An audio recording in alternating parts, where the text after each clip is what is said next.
So there is a project, $5 million. You are requested to make it $15 million, but the $10 million is going to go back undocumented. What does it do to the company? On this episode of Business Insight, Austin talks about the difference between performing corporate governance and living corporate governance as a culture within an organization. Enron, Arthur Andersen, Volkswagen, in all these three companies that I've mentioned, their financials were solid. Because the governance was weak, the company folded up. Whatever you gain by going against corporate governance is a short-term gain. I often say culture will eat strategy for breakfast any day, and I stand by that. And the reason is because there is a big difference between seeming conformance to governance and the genuine practice of corporate governance. That big difference is in the spirit of exercising that governance. Just like the law, there is a word of the law and there is a spirit of the law.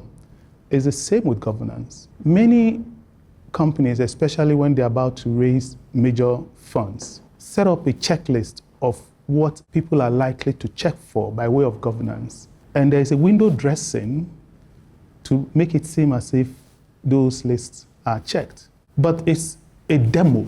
It's a performance. It's not the culture that permeates in the company. And once they have achieved the objective, maybe raising that funds, they default back to the culture, which, if it is a culture of acting against the interests of the company, continues. I often say, and I don't think I'm the originator of it, that culture will eat strategy for breakfast any day. And I stand by that. And the reason is because the company does not execute strategy by itself. The strategy of the company is executed by people in the company. And the culture of the company is usually lived through the behavior of the leaders, which is what we call tone at the top.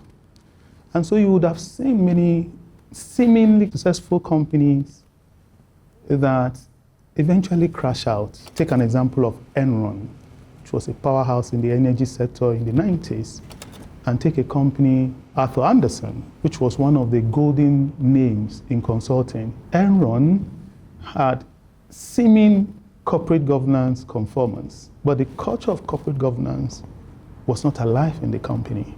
And the same with Arthur Andersen, because when the scandal at Enron was uncovered, Arthur Andersen was shredding documents that will save them from the fact that they knew what was happening as auditors, and they said nothing. Take a company like Volkswagen and the emissions scandal. In all these three companies that I've mentioned, their financials were solid, Enron, and because the governance was weak, the company folded up. Volkswagen has survived it because they admitted and they paid the fine and they then took a correction.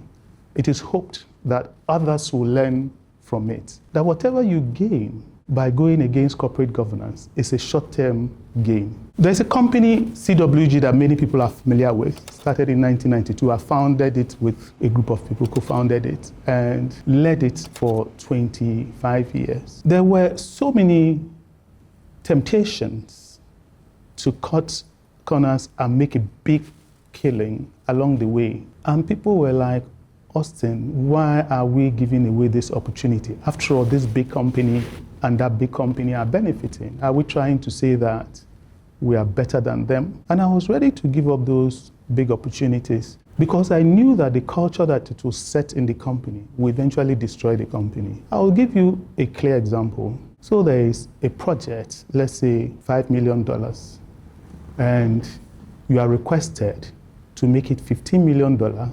After all, you get your $5 million. But the $10 million is going to go back undocumented. How is it going to be achieved? There are key people in the company who will facilitate it. Maybe the other people that will receive it also have people in banks that will make it happen, or whoever. But what does it do to the company CWG? What it does is that those people that are going to facilitate the giving, how are you sure that what they said was demanded is what they gave? Because there are no receipts. And then they start living a life that seems way above their earnings. And the other people see that and they're wondering, guys, what are you people doing? And before long, the side distraction becomes the business. Everybody is in it. What can Austin say? What can Austin do? Nothing, because it started at the table of Austin. As a director in a company, many times we are conflicted without even knowing that we are conflicted. Maybe the chairman nominated you. Maybe a very powerful person in society who is a major shareholder nominated you. Maybe a friend who is also a board director nominated you to be a director. And when there is a matter that is discussed and to be put to vote, for instance, you feel duty bound to toe the line of the person that you feel you are accountable to. But truthfully, you are accountable to yourself and your conscience, regardless of who paved the way for you to come in. It doesn't mean that you will bite the finger that fed you, but it means that whenever there is a point of character or compromise, the choice is yours.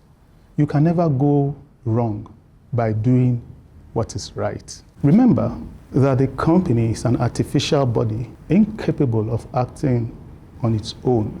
And that is exactly why directors are appointed to be responsible for the affairs of the company and to manage the company in a balance to meet the legitimate interests of all stakeholders, which includes all the ones that I've mentioned, including the community, including the society. So you are manufacturing something near to a body of water. You cannot, in good conscience and good governance, pollute the water and do nothing about it. We have major oil spills in oil extraction communities that nobody does anything about it. But yet, the companies tick all the boxes of corporate governance. Is it a conformance to corporate governance? Or is it the genuine practice of corporate governance as a culture? My philosophy is that look at the company as your incapacitated child. How will you act for that child? Act for the company in the same way. And that really will be the fundamental of a culture of good corporate governance practice.